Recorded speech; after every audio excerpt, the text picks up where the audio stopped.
السلام علیکم ورحمۃ اللہ وبرکاتہ الحمد للہ رب العالمین والصلاة والسلام علی سید الانبیاء والمرسلین اعوذ باللہ من الشیطان الرجیم بسم اللہ الرحمن الرحیم۔ آج ہم 25ویں پارے کے اہم نکات دیکھیں گے۔ 25ویں پارے میں سورہ شورا ہے، زخرف ہے، دخان اور جاسیہ ہے۔ سورہ شورا الشورا مشورے کو کہتے ہیں۔ اس میں ایک اہم صفت کے طور پہ مومن کے ذکر ہوا ہے، جسے ہم آگے جا کے انشاءاللہ دیکھیں گے۔ سورہ شورا جو ہے مکی صورت ہے۔ آج کے پارے کی ساری صورتیں ہی مکی ہیں، مکی صورت ہے یہ، اور یہ تقریباً 1390 کے لگ بھگ اس کا نزول ہے۔ اس میں پہلی بات جو ہم آپ سے اس موقع پہ میں کرنا چاہوں گا وہ یہ ہے کہ اللہ تعالیٰ کی صفات کے معاملے میں بہت سے لوگ گمراہ ہوئے ہیں۔ کسی نے اللہ تعالیٰ کی صفات کا انکار کیا، اس کی مکمل تعویل کی، کہا نہیں یہ اللہ تعالیٰ کی فلاں صفت جو ہے یہ اللہ تعالیٰ کی قدرت ہے، یہ فلاں ہے، یہ فلاں ہے۔ اور کسی نے اللہ تعالیٰ کی صفات کو کسی اور طریقے سے یعنی ایسے کہا کہ جس طرح انسانی حیثیت ہوتی ہے کسی چیز کی۔ اصل مسئلہ تو یہ ہے کہ یہاں پہ قرآن کریم میں اللہ تعالیٰ نے بیان کیا کہ لیس کمثلہ شیء، اللہ تعالیٰ جیسی کوئی چیز نہیں ہے۔ گویا اگر اللہ تعالیٰ نے اپنی سماعت کی بات کی ہے، اپنے بصارت کی بات کی ہے، اپنی آنکھ کی بات کی ہے، یا اپنے ہاتھ کی بات کی ہے، یا اپنے قدم کی بات کی ہے، تو اس کو من وعن ویسے ہی تسلیم کرنا جیسے کہا کہ قدم ہے تو قدم ہے، لیکن کیسے ہے جیسے اس کی شایان شان ہے، بس یہ بات اس کی کافی ہے۔ اللہ تعالیٰ کی صفات کے معاملے میں یہی اسلوب انسان کا ہونا چاہیے، اس کے ساتھ تعویل اور اس طرح کے معاملات کو انسان کو نہیں کرنے چاہیے، کیفیت بھی بیان نہیں کرنی چاہیے، چونکہ انسان اس کی کیفیت بیان کرنے سے قاصر ہے۔ دوسری بات اللہ سبحانہ و تعالیٰ نے یہاں پہ یہ بھی کی کہ انسان جس مقصد کے لیے محنت کرتا ہے، ظاہری بات ہے اس مقصد کے تحت ہی اس کو وہ چیزیں ملتی ہیں، ویسا ہی آؤٹ پٹ ہوتا ہے۔ قرآن کہتا ہے کہ کچھ انسان اپنی زندگی اس طرح بسر کرتے ہیں کہ ان کا مقصد دنیا کی زندگی ہوتا ہے۔ من کان یرید حرث الحیات الدنیا، یعنی ان کا جو مرکز ہے، محور ہے، وہ دنیا ہے۔ اللہ سبحانہ و تعالیٰ ان کو نؤتہ منہا وہ دے دیتا ہے۔ اس کے مد مقابل ومن کان یرید حرث الآخرہ، کچھ لوگ ہوتے ہیں ان کی نظر جو ہے وہ آخرت کی کھیتی پہ، آخرت کے معاملے پہ رہتی ہے، تو اللہ سبحانہ و تعالیٰ ان کو آخرت دیتا ہے۔ جن کے نظر صرف دنیا پہ ہے، ان کا آخرت میں کوئی اللہ تعالیٰ نے معاملہ نہیں رکھا، فائدہ نہیں ہے، ان کو نقصان ہی نقصان ہے۔ اس لیے ان دونوں کو لے کر چلنا ہی انسان کی کامیابی کا راز اسی میں مضمر ہے۔ اس کے بعد مومن کی بہت سی صفات ذکر کی، اس میں سے ایک جو ڈومیننٹ صفت ہے جو اس صورت کا نام بھی ہے، وہ مشورہ کرنا ہے۔ یعنی بہت سے ہم میں سے بسا اوقات ایسے لوگ ہوتے ہیں جو یہ کہتے ہیں کہ بھائی میں تو ایسا عقل کل ہوں، مجھے کسی سے مشورہ کرنے کی ضرورت نہیں ہے، میری اتھارٹی ایسی ہے، میری ڈیزگنیشن ایسا ہے۔ یہ بذات خود بڑی بے وقوفانہ بات ہے۔ رسول اللہ صلی اللہ علیہ وسلم کو، بلکہ یہ تو لیڈرشپ کوالٹی میں شامل ہے، آپ نبی کریم صلی اللہ علیہ وسلم سے بھی کہا گیا، آپ بھی مشورہ لیتے تھے، حالانکہ آپ پہ وہی نازل ہوتی ہے۔ اور اس صورت میں تو مومن کی صفت کے طور پہ مشورہ لینا اس کو ذکر کیا گیا ہے۔ مومن کی بہت سی صفات یہاں ذکر کی گئی ہیں، جیسے قرآن کہتا ہے کہ والذین یجتنبون کبائر الاثم، مومن جو ہے بڑے گناہوں سے ہمیشہ بچتا ہے، چھوٹے تو ہو جاتے ہیں اس سے معافی بھی مانگ لیتا ہے، والفواحش، اور فحاشی کے کاموں سے بچتا ہے، وَإِذَا مَا غَضِبُوا هُمْ يَغْفِرُونَ، اور جب کبھی اسے غصہ آتا ہے تو وہ معافی اور درگزر کے راستے کو اختیار کرتا ہے۔ پھر کہا کہ مومن تو وہ ہیں استجابوا لربہم، جو اپنے رب کے بلاوے کا خیال رکھتا ہے، اذان ہوتی ہے تو اس کو بلاوے کا خیال ہوتا ہے، کہیں نیکی کا کام ہے تو اس کو بلاوے کا خیال ہوتا ہے، اور سب سے بڑا بلاوے کا خیال وہ یہ ہے اقام الصلاۃ، انسان نماز قائم کرتا ہے، وَأَمْرُهُمْ شُورَىٰ بَيْنَهُمْ، اور وہ مشورہ کرتا ہے۔ ایک مشورہ جو کہ انسانوں سے ہے وہ انسانوں کو کرنا چاہیے، دوسرا مشورہ رحمان سے ہے، وہ بھی ظاہری بات ہے رحمان سے استخارے کی صورت میں کرنا چاہیے۔ تو یہ مشورہ کرنا بہت ضروری ہے۔ وَمِمَّا رَزَقْنَاهُمْ يُنْفِقُونَ، مومن کی ایک صفت یہ ہے کہ اللہ نے جو اسے رزق دیا ہے اس میں سے خرچ کرتا ہے۔ ہم اپنا ذرا دیکھیں ہمارے اندر وہ صفات موجود ہیں یا نہیں ہیں۔ پھر کہا کہ یہ بڑی اہم بات ہے، یہ جو ابھی ذکر کرنے لگا ہوں، کہ مومن کی ایک صفت یہ بھی ذکر کی کہ اذا اصابهم البغی، جب اسے کوئی بغی پہنچتی ہے، کوئی نقصان پہنچاتا ہے، کوئی اس کے ساتھ لڑائی جھگڑا فساد کوئی اس طرح کا، ہم ینتصرون، تو وہ بدلہ بھی لے لیتے ہیں۔ ایسا نہیں ہے کہ وہ کہیں ہم کبھی بدلہ نہیں لیتے، بدلہ بھی لے لیتے ہیں. وہ دیکھتے ہیں کہ اگر آپ کا بدلہ لینے میں ایسا ہے کہ یہ بندہ سدھرے گا تو وہ بدلہ لے لیتے ہیں. وہ دیکھتے ہیں اگر یہاں پہ معاف کرنے میں زیادہ بہتر ہے تو وہ معاف کر دیتے ہیں.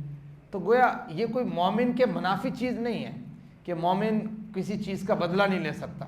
بدلہ لینا قرآن نے ذکر کیا ہے. کوئی بندہ کسی کا ناک کاٹے اس کے بدلے میں اس کا ناک کاٹ دیا جائے، کسی کا ہاتھ کاٹے اس کے بدلے اس کا ہاتھ کاٹ دیا. یہ بدلہ نہیں ہے، جائز ہے، بالکل ٹھیک ہے. لیکن کوئی نہیں لینا چاہتا، معاف کرنا چاہتا ہے، معاف بھی کیا جا سکتا ہے. لیکن دیکھنا یہ پڑے گا کہ کون سی چیز زیادہ بہتر رہے گی معاشرے کے لیے بھی، اس فرد کے لیے بھی. وہ ڈیسیجن لینا اس موقع پہ یہ عقل مندی اور دانائی کا فیصلہ ہے. اور پھر آگے تو کہا گیا کہ اگرچہ مومن بدلہ لیتا ہے، سیئۃ سیئۃ مثلھا وجزاء سیئۃ سیئۃ مثلھا، کہ برائی کا بدلہ برائی تو ہوتا ہے، لیکن فمن عفا، جو شخص معاف کر دے، واصلح، اور اصلاح کر لے، فاجرہ علی اللہ، تو اس کا اجر اللہ تعالیٰ کے پاس ہے. پھر اللہ سبحانہ و تعالیٰ نے اسی صورت کے اندر یہ بات بھی ذکر کی کہ لوگوں کے عقائد ایسے نہیں ہونے چاہیے کہ کوئی شخص یہ بات سوچے کہ اولاد کوئی اور دیتا ہے. اولاد دینا اللہ تعالیٰ کا کام ہے، اللہ تعالیٰ ہی اولاد دیتا ہے. کسی بزرگ، بابے، پیر، فقیر، مولوی، ادھر ادھر، اس پتھر، اس کی لکیر، اور اس کے ہاتھ، اور اس کی دوائی، یہ انسان کو اولاد نہیں دے سکتے. اولاد اللہ دیتا ہے. انسان جائز اسباب استعمال کر سکتا ہے، جائز اسباب میں دوائی لینا شامل ہے، لیکن ناجائز اسباب نہیں اختیار کر سکتا. ناجائز اسباب میں انسان سے مانگنا یا مشرک اور توہمات جیسی چیزوں کو اڈاپٹ کرنا بالکل ناجائز ہے. یہ اصل کام ہے کہ قرآن کہتا ہے للہ ملک السماوات والارض، اللہ ہی کے لیے بادشاہت ہے آسمان و زمین کی. یہب لمن یشاء اناثا، اللہ جسے چاہتا ہے بیٹیاں دیتا ہے، جسے چاہتا ہے بیٹے دیتا ہے، جسے چاہتا ہے بیٹے اور بیٹیاں مکس کر کے دیتا ہے، جسے چاہتا ہے بیٹا بیٹی کچھ بھی نہیں دیتا. یہ تو اللہ تعالیٰ کے کام ہے. اس طرح ہمارے معاشرے میں بہت سی باتیں سننے کو ملتی ہیں کہ عورتیں، ساسیں عمومی طور پہ اپنی نوحوں کو کوس رہی ہوتی ہیں اس بات کے اوپر، پتہ نہیں کہ انہوں نے کوئی اولاد دینی ہے، یا ان کی وجہ سے بیٹی ہو گئی ہے، یا بیٹا ہو گیا، یا ایسا ہو گیا، یا ویسے ہو گیا. بھائی یہ کسی کا کام نہیں ہے، کسی کی قدرت میں نہیں، اللہ سبحانہ و تعالیٰ کی قدرت میں ہے. انسان کو جو ملے الحمدللہ ہی انسان کو کہنا چاہیے. یہی مومن کا ایمان ہے جو یہاں ذکر کیا گیا ہے. اس کے بعد وحی کے کئی طریقے ذکر کیے گئے ہیں. اس صورت میں یہ کہا گیا ہے کہ وحی کا کوئی ایک طریقہ نہیں ہے، یعنی قرآن کریم تو ایک طریقے سے وحی نازل ہوئی ہے قرآن کریم کی صورت میں، یہ ایک طریقہ ہے. اور حدیث مبارکہ بھی تو ہے نا، وہ وحی کے کسی دوسرے طریقے سے نازل ہوئی. کوئی وحی یہ جلی ہے، کوئی وحی خفی ہے، کوئی اللہ سبحانہ و تعالیٰ نے فرشتے کے ذریعے بھیجی ہے، کوئی اللہ تعالیٰ نے خود کلام کیا ہے. ٹھیک ہے. وما كان لبشر ان يكلمه الله الا وحيا او من وراء حجاب او يرسل رسولا فيوحي باذنه ما يشاء. وہی جیسے بھی ہو اللہ سبحانہ و تعالیٰ کی وحی ہے. انسان کو چاہیے کہ وحی کی کوئی بھی فارم ہے ان سب کو انسان ایکسیپٹ کرے. اگر وحی کی کسی بھی فارم کو انسان اس کا انکار کرتا ہے تو وہ اللہ کی بات کا انکار کرتا ہے. اور قرآن نے رسول اللہ صلی اللہ علیہ وسلم کی بات کو بھی یہی کہا وما ينطق عن الهوى ان هو الا وحی یوحى. رسول اللہ صلی اللہ علیہ وسلم نہیں بولتے مگر وحی کے ساتھ. اگر کوئی بات آپ نبی کریم صلی اللہ علیہ وسلم وحی کے بغیر بات کرتے ہیں اور وہ اللہ کی منشا کے خلاف ہوتی ہے تو رسول اللہ کی شان یہ ہے صلی اللہ علیہ وسلم کہ اللہ سبحانہ و تعالیٰ اس کی فوراً سے تصدیق یا تکذیب کر دیتے ہیں، بتا دیتے ہیں کہ یہ ایسے نہیں، اس کو ایسے کیا جائے. سمجھ گویا یہ الہام بھی وحی کی ایک کیفیت ہے، یعنی آپ کے دل میں ڈال دینا کہ آپ اس طرح ڈیسیجن لیں. رسول اللہ علیہ وسلم نے احد کے بدر کے موقع پہ قیدیوں کے لیے لیا، حالانکہ جائز صورت تو تھی، لیکن کہا گیا کہ ما کان لنبی ان یکون له اسرى حتى يسكن في الارض. رسول اللہ نے کہا کھجوروں کے معاملے میں کہ یار یہ جو کھجوریں تم نر اور مادہ کا ملاپ کرواتے ہو نہ کرو. اگلے سال آپ نے رجوع کر لیا، کہا نہیں یار تم یہ دنیا کا مسئلہ کرو تم. تو گویا کوئی بھی بات آپ نے اگر کی تو آپ نبی کریم صلی اللہ علیہ وسلم کی یہ شان ہے، آپ کی بات جو ہے وہ دنیا کے اندر ہی، زندگی میں ہی اس بات کی درستگی کر دی جاتی ہے. یہی تو مطلب ہے وما ينطق عن الهوى کا. اس لیے وحی کی کوئی فارم کو جھٹلانا یا اس کو لائٹ لینا یا اس کا انکار کرنا یہ بذات خود انسان کی بہت بڑی بات ہے کہ وہ اللہ سبحانہ و تعالیٰ کی طرف سے آئی گئی کوئی بھی رہنمائی کی فارم اس کو ڈینائی کر رہے ہیں. یعنی رسول اللہ صلی اللہ علیہ وسلم کی بات ہے یا وہ قرآن کریم کی صورت میں ہے، ان سب کو ہمیں ایکولی ایکسیپٹ کرنا چاہیے جب یہ ثابت ہو جائے. اس کے بعد سورہ زخرف ہے. سورہ زخرف، الزخرف سونے کو کہتے ہیں، وہ والا سونا نہیں، اوریجنل گولڈ جس کو کہتے ہیں. یہ سورت جو ہے مکی ہے، 11 سے 13 نبوی میں اس کا نزول ہے. اور اس کے شروع میں یہ بات کہی گئی کہ اگر یعنی مشرکین مکہ سے ڈائریکٹلی اور ہم سب سے انڈائریکٹلی وہ بات ہے کہ اگر تم میں سے کوئی شخص دعوت کو ناپسند کرے تو کیا ہم آپ کی ناپسندیدگی کی وجہ سے اس دعوت کو جو پہنچانے کا فریضہ ہے اس کو کیا ہم چھوڑ دیں؟ ایسا نہیں ہو سکتا۔ یہ قرآن کریم نے یہاں بیان کیا أَفَنَضْرِبُ عَنْكُمُ الذِّكْرَ صَفْحًا أَن كُنْتُمْ قَوْمًا مُسْرِفِينَ، تہاڈی وجہ تو اسی دعوت چھڈ دئیے۔ یہی قوم کے ہر ایک بندے کو اللہ تعالیٰ کی ظاہری بات ہے، انسٹرکشنز ہیں کہ آپ نے اپنا کام نہیں چھوڑنا۔ کوئی بندہ نہیں ماننا چاہتا، اس کو بڑی گناہ گزرتی ہے، تو آپ ٹینشن نہ لیں، آپ کا کام ہے فَذَكِّرْ إِنَّمَا أَنْتَ مُذَكِّرْ، پیغام پہنچا دیں، پیغام پہنچانا آپ کا کام ہے۔ اسی طریقے سے پچھلی صورت میں چونکہ وہ اینڈ میں کہا گیا کہ بیٹے بیٹیاں دینا اللہ سبحانہ وتعالیٰ کا کام ہے، پھر یہاں ذکر کیا گیا کہ کچھ لوگ ایسے ہیں مشرکین میں اس وقت کہ جو عربوں میں تھے اور وہ ایسی جاہلیت والے لوگ تھے کہ وَإِذَا بُشِّرَ أَحَدُهُم بِالْأُنثىٰ، جب وہ بیٹی کی خوشخبری سنتے تھے بیٹی کی، تو ان کے چہرے جو ہے وہ متغیر ہو جاتے تھے، کالے پڑ جاتے تھے، سیاہ ہو جاتے تھے۔ وہ کئی ایسے بھی بدبخت تھے جو دفنانے پہ آ جاتے تھے۔ تو قرآن نے عورت کے مقام کو اجاگر کیا اور یہ بات بتائی کہ یہ جینڈر ہے، اس میں کوئی ڈسکریمنیشن اس حوالے سے نہیں ہے کہ کوئی بندہ کہے کہ اس کے جو بیسک جو معاملات ہیں اس میں کوئی اللہ سبحانہ وتعالیٰ نے ایسی بات رکھ دی ہے کہ اس کی جان اور اس کی جان کا فرق ہے۔ نہیں، ایسا مسئلہ نہیں ہے۔ اللہ سبحانہ وتعالیٰ نے عزت میں، احترام میں، معاملات میں، البتہ انسان کی فزیکالٹی جو جینڈر معاملے میں رکھی ہے اس کے اکارڈنگ رسپانسبلٹیز ڈیفرنٹ ہیں، وہ الگ الگ ہے۔ وہ اللہ تعالیٰ نے کہا کہ یہ ہم نے اس میں ایموشنالٹی زیادہ رکھی ہے عورت میں، اس کو اس لحاظ سے رسپانسبلٹیز دی ہیں۔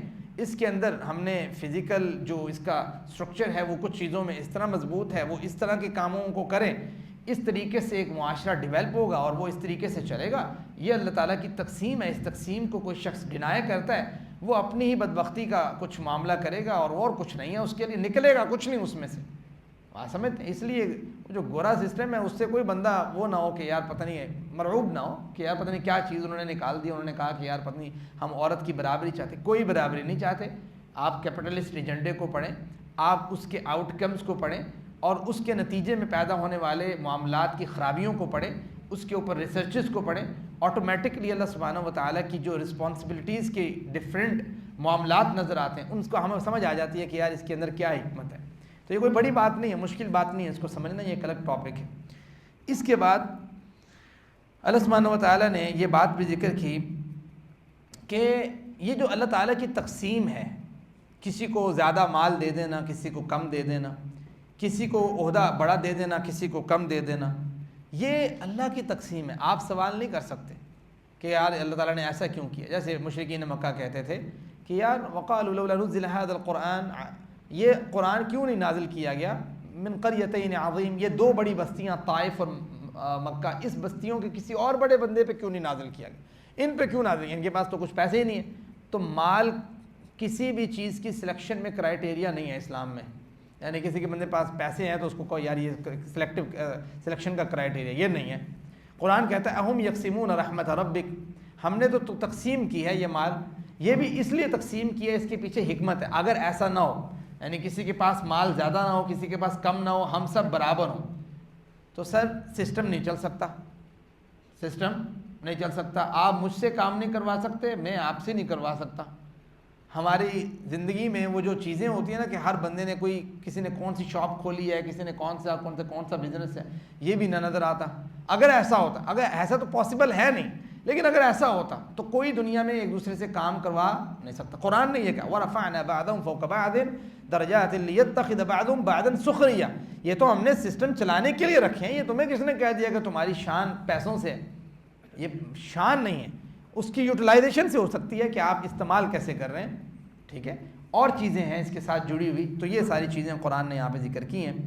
پھر اللہ سبحانہ وتعالیٰ نے اسی کو تھوڑا سا موضوع کو اور بیان کیا کہ اگر ایسا ہوتا کہ ہم اس دنیا کو دار العمل اور آخرت کو دار الجزا نہ بناتے، اس کو آزمائش اور آخرت کو اس کی نتیجہ نہ بناتے، تو پھر یہ بھی ہوتا، یہ جو صورت کا نام ہے زخرف، کہ ہم لوگوں کے، آپ کفار کو دیکھتے، لوگوں کے سونے چاندی کے گھر ہوتے، ان کا سونا چاندی کا گھر ہو، وہ زخرفہ، اس کا سونے چاندی کا، اس طرح کی زندگی گزر رہی ہوتی، ہمارے لیے کوئی مشکل تو نہیں تھا۔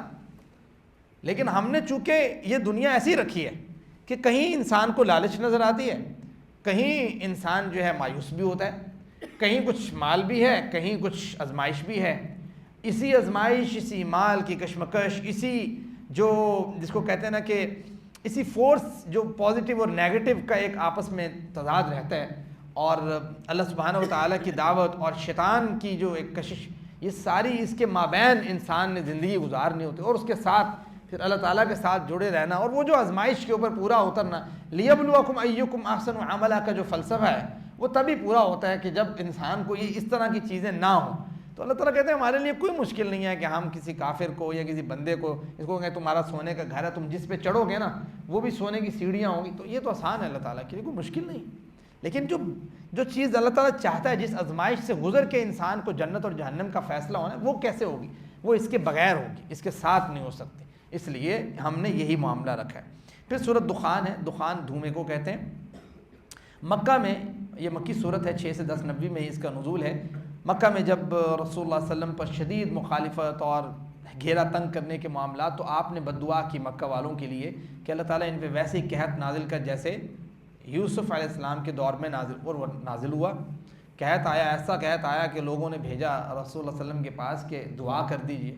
تو آپ نے دعا کی، آپ کو اس بات پہ جو ہے نا وہ دلایا کہ یار ہماری قوم کے لوگ ہیں. اللہ تعالیٰ نے وہ قحط دور کیا.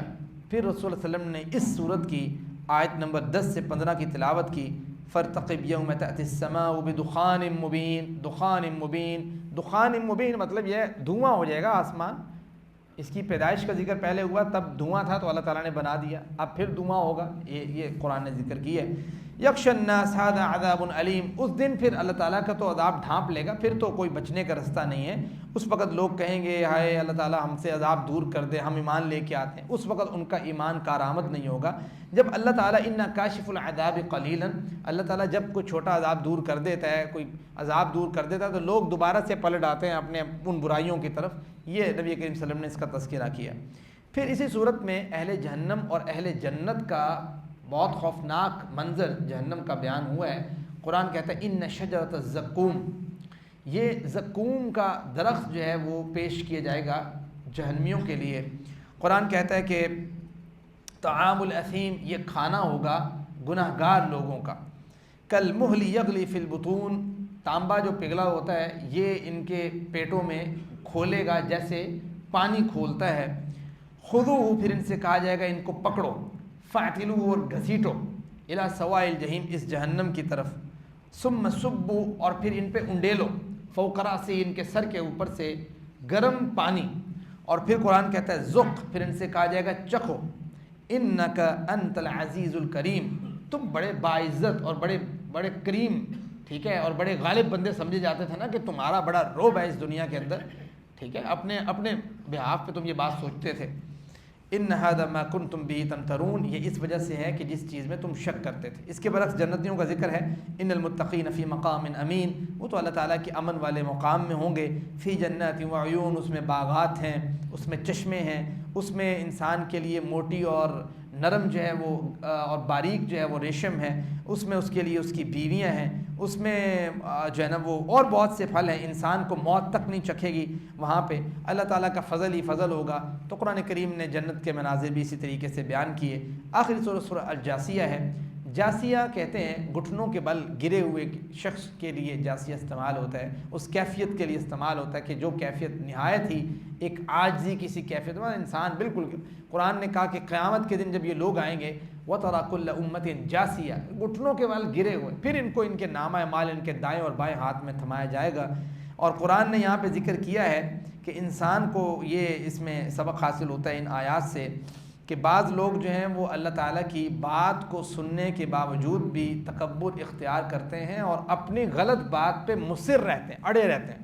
ان کے لیے قرآن نے کہا ویل، ہلاکت ہے، لکل افاک اثیم یسمع آیات اللہ، کہ وہ اللہ کی آیات سنتے بھی ہیں، تتلا علیہ، ان پہ تلاوت بھی کی جاتی ہے، ثم یصر، پھر وہ مصر رہتے ہیں، ڈٹے رہتے ہیں، ٹھیک ہے، مستکبرا کأن لم یسمع، اس طریقے سے تکبر کرتے ہوئے کہ انہوں نے سنا ہی نہیں ہے. بھائی میں نہیں مانتا، میں نہ مانوں کا کوئی جواب ہے؟ بندہ کہے میں نہ مانوں تو کیا کر لو گے ہم؟ تو گویا فبشر بعذاب علیم، ایسے بندے جو کہتے ہیں میں نہ مانوں جو مرضی کیتی جاؤ، تو جن مرضی لیکچر سانوں سنائی جاؤ تو اسی قرآن پڑھ کے یا قرآن پڑھے بغیر چینج نہیں ہونا. اسی ابھی جیویں دی زندگی گزارن ڈے ہیں, رمضان ہے 2 نمازاں بہت ہی پڑھ لیں گے لیکن تبدیلی ساری زندگی نہیں آئے گی. اسی طریقے نہ برے دوستاں نہ بہنا بھی اسی ہے, اسی غلط کام بھی کرنے نے, نال جڑا نا اسی نشاور چیزاں بھی استعمال کرنیاں نے, نمازاں بھی اسی چھڑنیاں تے ہر حلال حرام دا خیال کیتے بغیر زندگی گزارنی ہے. سن لیا ماشاءاللہ بہت چنگا درس سیگا. یہ لوگوں کے رویے جب ہوں گے تو قرآن نے اس کو اس طریقے سے بیان کیا ہے. انسان کا آخری بات, انسان کا جو بڑا مسئلہ بیان کیا ہے اس کے اندر, وہ یہ کیا ہے کہ انسان اپنی خواہشوں کے مطابق زندگی گزارنا چاہتا ہے, اور رحمان چاہتا ہے کہ انسان اللہ تعالیٰ کی خواہش کے مطابق, یہی انسان کی زندگی کا ایک کشمکش ہے کہ وہ کہتا ہے میرا دل یہ کرتا ہے, ٹھیک ہے, اور قرآن کہتا ہے کہ آپ کا دل نہیں, اللہ نے جو آپ کو دل دیا ہے, اب آپ نے اللہ کے مطابق زندگی گزارنی ہے. افرأیت, اللہ تعالیٰ کہتے ہیں کہ آپ نے اس شخص کو دیکھا, من اتخذ الہہ ہوا, جس نے اپنی خواہشات کو اپنا الہ بنا لی, وَأَضَلَّهُ اللَّهُ عَلَىٰ عِلْمٍ, اس کے علم نے بھی اس کو کوئی فائدہ نہیں دیا. ٹھیک ہے, تو یہ قرآن نے بڑی اہم بات بیان کی ہے کہ اپنی خواہشات پہ چلنے کا جذبہ انسان کو ہلاک کرنے کے لیے کافی ہے, اس لیے اس کو کنٹرول کرنا چاہیے. اللہ سبحانہ وتعالیٰ ہمیں عمل کی توفیق دے. نکات کی 2 منٹ کے لیے انہوں نے کہا تھا کہ کچھ 1-2 باتیں آخری عشرے سے متعلق. دیکھیں بھائی, نبی کریم صلی اللہ علیہ وسلم آخری عشرے میں, ویسے تو رمضان سارے کو امپورٹنس دیتے تھے لیکن آخری عشرے کو بہت زیادہ اہمیت دیتے تھے. آپ اپنی ازار بند جو ہے وہ جو ہے نا مضبوط کر لیتے تھے, اپنے گھر والوں کو بھی جگایا کرتے تھے اور عبادت کو زیادہ کر دیا کرتے تھے. آخری عشرے میں آپ اعتکاف کیا کرتے تھے, اعتکاف سے ہی پتہ لگتا ہے. پھر آپ لیلۃ القدر کی تلاش کے لیے نہایت ہی زیادہ محنت کرتے تھے. ہماری عمریں بہت کم ہیں لیکن ہمارا اجر ان لوگوں سے زیادہ ہوگا جن کی عمریں زیادہ تھیں, اس وجہ سے کہ ہمارے پاس ایسے آپشنز اللہ تعالیٰ نے دیے ہیں کہ ایک نیکی کئی گنا بڑھ جاتی ہے, اور ہماری 5 نمازیں 50 کے برابر ہیں, سمجھ رہے ہیں, اور ہماری ایک دن کی, ایک رات کی جو عبادت ہے لیلۃ القدر کی 83 سال کے برابر ہے. اس لیے ہمیں اس رات میں کوئی تھوڑا سا صدقہ بھی کر لینا چاہیے, ہمیں کچھ نوافل بھی پڑھ لینے چاہیے, ہمیں کچھ ایکسٹرا قرآن کریم کی تلاوت بھی کر لینی چاہیے, ہمیں دعا بھی کر لینی چاہیے. 5 دن آپ کو مشکل ہے, 5 دن اگر آپ کریں طاق راتوں میں تو کوئی مشکل نہیں ہے. یہ چھوٹا کام اگر ہم کرنے لگ جائیں تو ایک طاق رات تو ہے ہی ہے. وہ جو کام ہم اس میں کریں گے ایک روٹین کے ساتھ, انشاءاللہ اللہ تعالیٰ ہمیں 83 سال اور کچھ ماہ کے برابر جو عبادت کا ثواب ہے وہ ملے گا. کہ ہم نے 10 روپے صدقہ کیا تو اس کا مطلب ہے ہم نے 83 سال صدقہ کیا. چھوڑی بات ہے, چھوڑی بات نہیں ہے. اس لیے اس طرح کے جو ڈیسیجنز ہیں ان طاق راتوں میں بطور خاص, اور یہ 10 راتیں بطور عموم, اس کے اندر انسان کی عبادت بڑھ جانی چاہیے, اس کی توجہ بڑھ جانی چاہیے. کبھی آپ نے گھڑ سوار کو دیکھا ہو تو آخر میں جب اس کی لائن لکیر آتی ہے قریب جس کو اس نے کراس کر کے جیتنا ہوتا ہے, تو وہ اس کو تھوڑی سی پاؤں سے پش کرتا ہے اور وہ کہتا ہے کہ یار, تاکہ وہ خود بھی تھوڑا سا نیچے ہو جاتا ہے, تو وہ آخری پش ہوتا ہے بیسیکلی. تو یہ بھی ہمارا رمضان کا آخری پش ہے, اس کو ہم تھوڑا زور لگا کے انسان کچھ کر جائے. یہ زیادہ بہتر ہے کہ انسان خاموشی سے ہی اس کو ویسے ہی گزارے جیسے ہم نے درمیان والا ماشاءاللہ سے عشرہ گزارا ہے کہ جس میں ہم نظر بھی کم آتے ہیں. اللہ سبحانہ وتعالیٰ ہمیں عمل کی توفیق دے. وما علینا الا البلاغ. ہاں, قیام اللیل کا اہتمام بھی یہاں ماشاءاللہ سے کرتے ہیں, اور بہت سی مساجد میں بھی ماشاءاللہ ہوتا ہے. اسلام آباد میں یہ کلچر بڑا اہم ہے, تو اس کو بھی آپ بالکل قیام اللیل میں شامل ہوں. 12 بجے کتنے بجے؟ 1 بجے سے 2 بجے تک, رائٹ, 1 سے 3 ساڑھے 3 تک, تو اس میں بھی انشاءاللہ شامل ہوں.